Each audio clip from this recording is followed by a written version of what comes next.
If you were alive in 2007 and had any interest at all in gaming, then I'm sure you can remember just how big of a hit Portal was when it launched. Valve had developed and published an instant classic, a first-person puzzle game with brilliant mechanics, platforming, dark humour, and truly unique gameplay at the forefront. You play as the test subject Chell and begin the game in a small holding cell where you're first introduced to GLaDOS, an artificially super intelligent computer system that will guide you through the 19 test chambers inside Aperture Science Labs. The first few levels are shorter and more tutorial-like to get you acquainted with the Portal gun, a device that resembles some sort of sci-fi blaster, but instead of shooting lasers, shoots out two colours of portals, blue and orange. These portals are of course linked to one another, and therein lies the main mechanic of the game. I really can't understate how impressed I was with this idea as a kid. I thought, wow, we've really arrived at the peak of gaming, haven't we? And being honest with you, it's still just as impressive and enjoyable today. The test chambers slowly get increasingly more challenging as you progress, and the platforming gets more and more audacious until you're eventually doing stuff like this.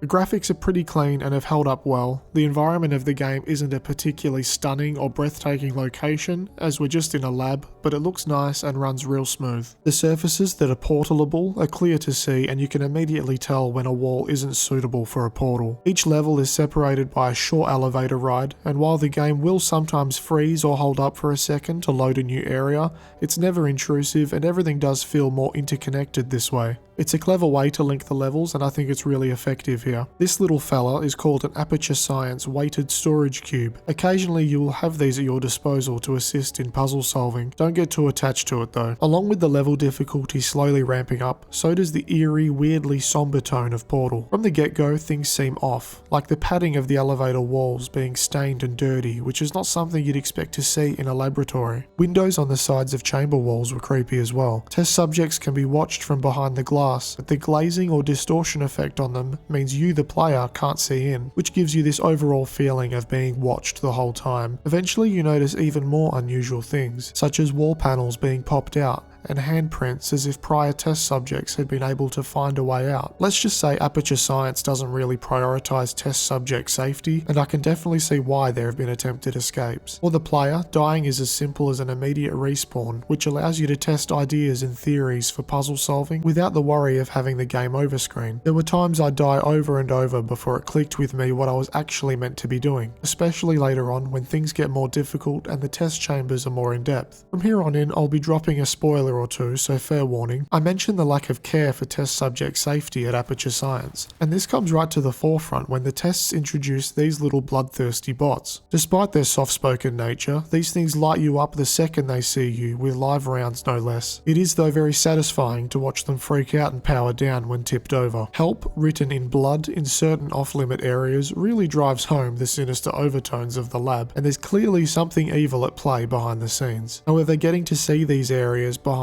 walls and such was pretty cool because it's all dirty, used and rusty, and it's totally the opposite of the relatively spotless environment of the test chambers. As we approach the end of the game, GLaDOS has really had enough of your snooping around, and is clearly getting very frustrated. The veil of being a kind, helpful, often sarcastic pal to you has been completely dropped. You repeatedly get told that you're not a good person, and to head back to the regular testing area. Seriously, she's getting real pissed. Once you've managed to work your way through the final test chamber, you get placed onto a moving platform which is slowly creeping down towards a pool of lava to literally dispose of you. So it seems not only are the test subjects here in grave danger the whole time, but they're genuinely just seen as disposable objects. Of course, you won't die there, and your eventual escape route leads you through some of the offices of the lab. Here we get to see the inner workings, like the other side of those creepy windows. The big final showdown is with the one and only GLaDOS, who we get to see for the first time. I did enjoy the final encounter, and it was a smart way of doing a quote-unquote boss fight while only using the portal gun and an Aperture Science incinerator. I won't walk you through the entire ending, but let's just say it doesn't seem like we actually get away or even defeat GLaDOS at all. This becomes even more clear when the now iconic iconic ending song begins to play. I forgot how fantastic that song is with its upbeat and friendly tone right after nearly being killed by a huge AI computer in a dodgy as hell science lab. The juxtaposition in Portal is one of its strongest aspects when setting the theme of the game, and it balances itself perfectly throughout. At times I thought I could hear some very light ambient music, but the levels are mostly quiet, with only the sounds of the lab filling the dead air. Keep in mind, Portal is not a long game and can be beaten within an hour and a half if you're a seasoned vet. I think I took just under 3 hours to complete it, and then I played it through again, which was under 2 hours. So it's not a huge game, and it was actually released as part of the Orange Box,